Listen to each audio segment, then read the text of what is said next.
J'ai créé le cabinet à l'OREM il y a 11 ans sur la base de l'équilibre entre performance, épanouissement et santé au travail. C'est la clé dans le système et c'est la clé forcément de l'entreprise de demain. On reparlera plus tard de la mutation génétique de l'homme qui est en cours. L'ADN est en train de se modifier. Et le comportement de l'homme et la structure de l'homme et le mode de pensée de l'homme est en train d'évoluer. Donc forcément, toutes les entreprises qui ne prennent pas ça en compte aujourd'hui sont des entreprises qui prennent de la distance par rapport à leurs concurrents et qui vont perdre leur compétitivité. Elles sont en train de la perdre déjà. Par contre, les dirigeants qui sont beaucoup plus proactifs et beaucoup plus dans la stratégie de développement de l'humain et non pas de développement de leur profit, parce que la bascule est en train de se faire d'une manière évidente, on fera du profil que si on prend en compte l'humain. Si on exploite l'humain, on va tomber sur des exploitations d'entreprises qui vont descendre en matière de résultats. Et depuis environ depuis 2008, on a cette démonstration qui se constate sur l'aspect financier, sur l'aspect de la relation sociale, du climat social.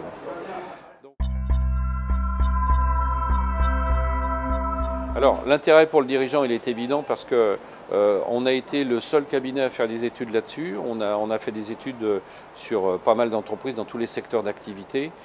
Cette étude, ça a duré 2 ans pour la mise au point, même 3 ans. Et on a duré ensuite sur des études pendant 5 ans. On a fait vraiment des entreprises très très différentes. Et on est arrivé à démontrer aujourd'hui qu'une mauvaise ambiance dans une entreprise, voire tout simplement du stress, avait comme conséquence une perte de productivité. C'est-à-dire que quand on est stressé ou quand on est frustré ou quand on a un souci, on va beaucoup moins être présent dans sa tête au travail. Donc c'est la notion du présentéisme d'ailleurs, ça s'appelle le présentéisme. Je suis présent au travail, mais je ne travaille pas. Donc il y a 3 formes de présentéisme, c'est celle-ci qu'on a étudiée. La conséquence, elle est très simple, c'est qu'une entreprise qui commence la moyenne française, c'est déjà 15% de perte de productivité. C'est-à-dire que si l'entreprise travaille 100 heures, eh bien il y a 15 heures qui sont perdues à se demander ce qu'on fait ici, à critiquer le chef, à parler d'autre chose, à passer sa vie devant la machine à café ou des choses comme ça. Ensuite, une entreprise qui a des tensions sociales et qui commence à parler de grève, de débrayage, etc., en est à 25% de perte de productivité. C'est colossal. Ces 15%-là, ça représente entre 3 et 8 fois les résultats nets de l'entreprise. Donc, si on arrive à améliorer cette perte financière, les résultats nets de l'entreprise augmentent, mais de manière phénoménale. On a fait donc, sur toutes les études qu'on a réalisées, on a démontré que quand on s'y prend correctement, parce que ça c'est vraiment très important, c'est pas le fait de faire une action quelconque pour réduire le stress ou pour augmenter la motivation d'ailleurs, c'est de les faire de faire les choses dans les règles de l'art. Donc à chaque fois c'est sur mesure, parce que l'entreprise à chaque fois ne vit pas les mêmes choses. Une entreprise n'est pas égale à une autre entreprise, il y a les secteurs d'activité, il y a les métiers, les histoires d'entreprise, etc. Donc quand on fait les choses dans les règles de l'art, on va dans les 2 à 4 mois qui suivent le début du plan d'action réduire des 2/3 cette perte. Donc c'est ça qui fait qu'on arrive à doubler, tripler, quintupler les résultats financiers d'une entreprise. Alors, pas forcément toujours quintupler les résultats financiers, parce qu'il y a beaucoup d'organisations, de dirigeants qui sont très intéressés justement pour dégager des moyens supplémentaires, pour améliorer le cadre de vie des salariés et pour utiliser ce potentiel financier pour réinvestir dans l'entreprise, dans la modernisation, dans l'innovation de l'entreprise ou dans la satisfaction, l'attraction côté salarié. Donc ça, c'est pour le dirigeant.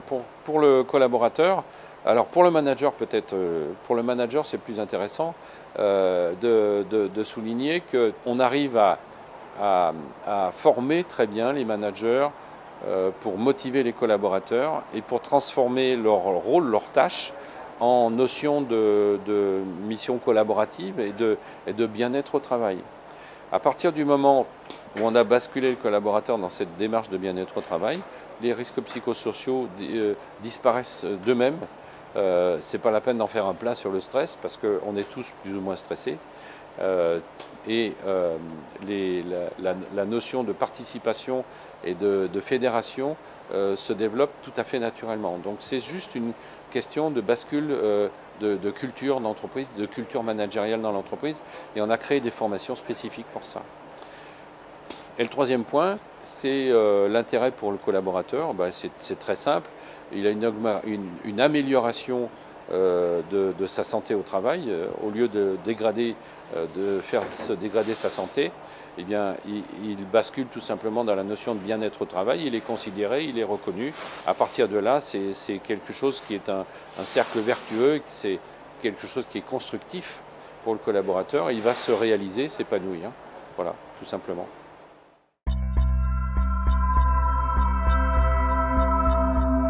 On a une première offre qui permet aux dirigeants de faire l'inventaire sur est-ce que j'ai une perte de productivité par le stress ou la motivation ou les méthodes de management chez moi.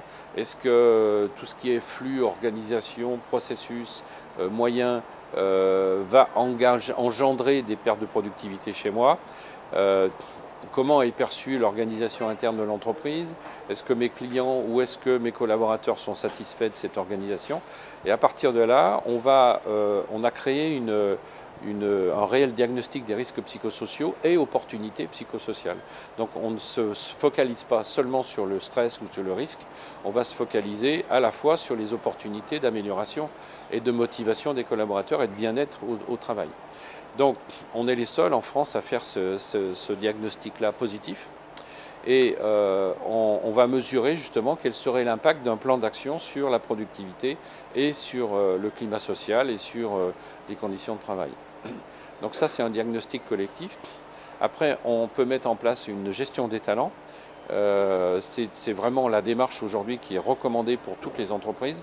Ça permet à la fois d'ouvrir le collaborateur à la notion de transformation, d'évolution. Ça permet également de faire le point sur quelle est l'évolution de chacun des postes dans la notion de savoir-être, parce qu'aujourd'hui les référentiels des métiers sont construits uniquement avec un vague savoir-faire des tâches, et nous sommes partisans d'élever la définition des postes à des missions et non pas des tâches, et en prenant en compte la notion de savoir-être. Ce qui va lancer tout de suite la question sur la notion de compétences et d'aptitude. Les compétences pour nous, ça s'acquiert en formation, donc c'est du savoir-faire, et on travaille énormément sur le développement de l'aptitude. C'est essentiellement la composante du savoir-être. Donc l'aptitude à manager, l'aptitude à la relation client, etc. Et ça, c'est par la notion de gestion des talents, enfin le processus de gestion des talents, qu'on peut réaliser des assessments afin de pouvoir construire le meilleur plan de développement personnel d'un collaborateur ou d'une équipe. On travaille au niveau de l'équipe, on travaille au niveau du collaborateur sur la performance individuelle ou collective. Le cabinet s'adresse autant aux dirigeants qu'aux collaborateurs ou aux managers sur place, isolés, c'est-à-dire s'il a une demande unique pour un service en particulier. Le cabinet reçoit aussi des personnes privées qui ont du mal, qui ont une souffrance au travail ou qui ont un mal-être. Et dans les trois cas, on va mettre des dispositifs en place différents. Quand il s'agit du dirigeant, on va parler avec le comité de direction et on va essayer de comprendre quel est l'objectif de ce comité de direction, de ce dirigeant. Si c'est un objectif d'évolution, de culture, d'évolution d'image, d'évolution de résultats financiers liés principalement à l'humain, c'est là qu'on va mettre en place soit un diagnostic, soit directement une gestion des talents, parce que c'est vraiment aujourd'hui, le progrès dans une entreprise, c'est vraiment mettre en place une gestion des talents. Alors, il ne faut surtout pas confondre la notion, parce que beaucoup d'éditeurs logiciels utilisent le terme de gestion des talents pour décrire un logiciel qui va permettre, avec une base de données, qui va permettre de gérer des effectifs et des compétences, etc.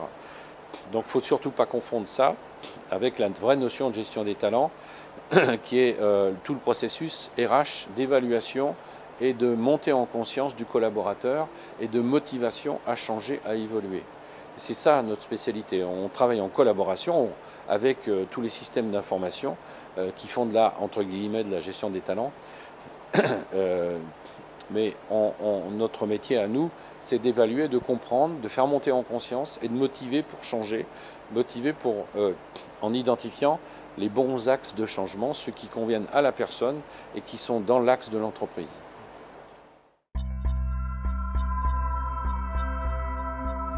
Effectivement, on a, on va dire, 4 grands outils. On a un outil qui est un diagnostic collectif, donc c'est un questionnaire qui est envoyé sur le net, qui est communiqué à chaque collaborateur par sa messagerie. Il reçoit un lien, il clique sur le lien, il a un questionnaire qui est en ligne. Et on a des taux de réponse parce qu'on gère correctement les projets avec beaucoup de communication interne. On a des taux de répondants qui sont de 70, de 85%, etc. Parce que tous les gens comprennent, enfin tous les collaborateurs comprennent l'enjeu positif qu'ils ont, qu'il y a à répondre sincèrement au questionnaire. Ce questionnaire est doublé d'entretiens, à peu près 15% de la population est rencontrée en tête-à-tête, et il y a une option d'évaluation neurosciences sur des bilans neurosciences qui permettent de mesurer la forme, le stress, l'anxiété, etc. de chaque collaborateur et d'en faire un. Le deuxième outil, c'est un outil qui s'appuie sur la gestion des talents, qui va servir à la gestion des talents, qui s'appelle TMA. Talent Motivation Analysis. Donc c'est une psychométrie. Là encore, le collaborateur reçoit dans sa messagerie un lien. Il va répondre à 1, 2 ou 3 questionnaires. On a ensuite un entretien de restitution en face à face avec l'explication du mode de fonctionnement de la personne et la comparaison avec ce qu'on attend du poste. Donc ça veut dire qu'en amont, on a défini le profil du poste attendu, enfin du poste occupé. Ce qui veut dire qu'on a défini les aptitudes de savoir-être, les comportements de savoir-être attendus dans le poste. À partir de là, le collaborateur, lors de la restitution, prend conscience de ses talents, de ses potentiels, c'est-à-dire les choses positives assez développées chez lui, qui peut facilement redévelopper encore mieux, et puis de ces points d'amélioration. Ce sont des points qui vont permettre soit de contourner le poste, soit de changer le périmètre du poste, soit de travailler beaucoup sur soi. Le troisième outil qu'on utilise, c'est une psychométrie qui est basée, donc c'est pareil, le collaborateur reçoit dans sa messagerie un lien, il va répondre à un questionnaire en ligne et on se rencontre en face à face pour lui faire une restitution. Là, la rencontre va durer proche d'une demi-journée, alors qu'avant, en gestion des talents, on va osciller entre 1h30 de restitution et 3 heures, ça va dépendre de l'objectif de l'assessment. Donc pour le deuxième, il s'appelle GPI, Global Performance Inventory. Donc c'est un inventaire ou tout au moins une psychométrie qui est orientée sur les leviers de performance globale de la personne, sous-entendu les leviers d'épanouissement. Donc on va travailler autant sur les leviers d'épanouissement que sur les mécanismes d'altération de la personnalité. On a créé un concept qui permet d'être mesuré par les neurosciences, dont je vais parler juste après. Ce concept, c'est l'altération de la personnalité, c'est-à-dire quand on est fatigué, épuisé à l'issue d'un projet, on a perdu certaines de ses facultés qui sont riches pour le poste et qui sont riches pour l'entreprise. On peut être épuisé, fatigué. À partir de là, on rentre dans une échelle d'altération. Et on a mesuré, on a fait une échelle et on fait des mesures par rapport à cette échelle-là. Grâce aux neurosciences, Et on a identifié qu'il y a 10 ans, il y avait à peu près 15% de la population qui était en altération. Et aujourd'hui, il y a 45% de la population qui est en altération. Ce qui veut dire que l'environnement de travail, l'environnement social, économique, est de plus en plus contraignant sous pression. Donc le quatrième outil s'appuie sur les neurosciences. C'est une technologie qui a été découverte, qui a été mise au point suite à 2 découvertes qui ont été faites pendant l'entraînement spatial d'astronautes.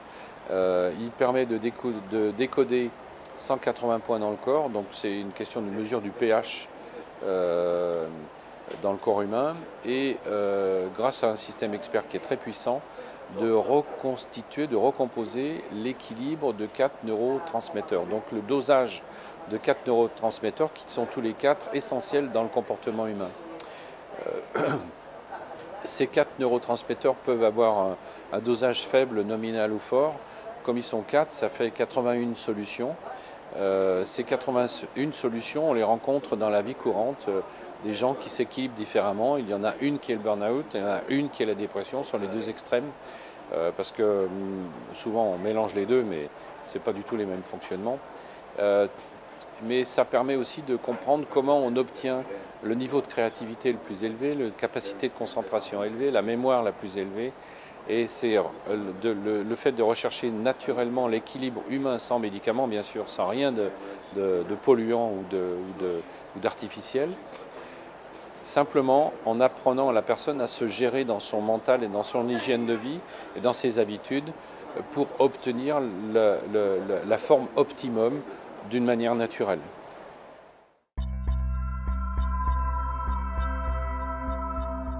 En synthèse, la grande force du cabinet à l'OREM, c'est tout simplement de savoir allier ces 4 outils pour avoir une vision complète, globale de l'entreprise, d'un service, d'un groupe de personnes ou tout simplement d'un individu à l'intérieur de l'organisation.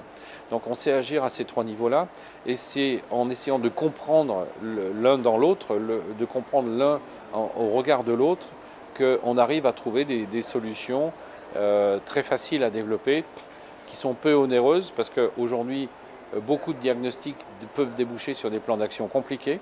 Ce n'est pas du tout notre approche. Nous, on va retenir 1 action, 2, 3 actions maximum, qui sont les plus rentables et les plus efficaces dans un challenge gagnant-gagnant entre le bien-être du collaborateur et les résultats ou la compétitivité de l'entreprise.